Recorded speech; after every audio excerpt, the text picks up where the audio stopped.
தேர்தல் வந்தா நல்லா தெரியும். இது வந்து இரட்டை வேடம். எப்போதுமே பாஜக மக்களை குழப்புவதற்காக இரட்டை வேடம் போடுகிறார் என்று நான் அடிக்கடி சொல்லுவேன். அதுக்கு ஒரு மிகப்பெரிய உதாரணம் இருக்கு பாருங்க. தேர்தல் வந்து விட்டால் பிரதமர் தமிழகத்தில் பிரச்சாரம் செய்ய வருகிற போது தமிழிலே பேசுவார். ஏன்? வணக்கம், பொங்கல் வாழ்த்துக்கள். ஏன் இந்த நடிப்பு? ஏன் இந்த நாடகம்?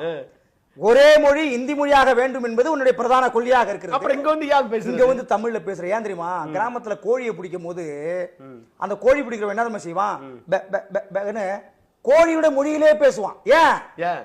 எப்படியாவது அந்த மொழியில பேசி அந்த கோழியை பிடித்து சமைத்து சாப்பிடுவதற்காக அவன் பேசுகிற மொழி எதற்கு?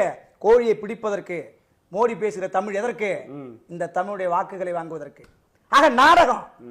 நாடகம். ஒரு பாரத பிரதமர் எவ்வளவு ஒரு மகான்கள்லாம் ஆண்ட நாடு இது.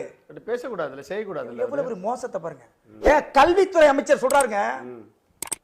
வேற நிகழ்வுல சொன்னா கூட ஒரு மாதிரி சரி, இவங்களுக்கு இந்த கொள்கை தான் நமக்கு போயிடலாம். காசியில் நடைபெற்ற தமிழ்ச்சங்கத்துடைய நிகழ்வு கூட்டத்தில் ஒரு கல்வி அமைச்சர் சொல்றாரு, ஒன்றிய கல்வி அமைச்சர் சொல்றாரு. என்ன சொல்றாருங்க? மும்மொழி கொள்கையை ஏற்றுக்கொண்டால் தான் தமிழகத்திற்கு நிதி என்று சொன்னால் கொப்பம் விட்டு காசா? கொப்பம் விட்டு வரி பணமா? என்னுடைய வரி பணம், என் தேசத்திலிருந்து, என் தமிழ் மண்ணிலிருந்து நான் ஜிஎஸ்டிங்கிற பேர்லையும் வரிங்கிற பேர்லையும் பல்லாயிரம் கோடிக்கணக்கான பணத்தை கொட்டி கொடுக்குறேன்.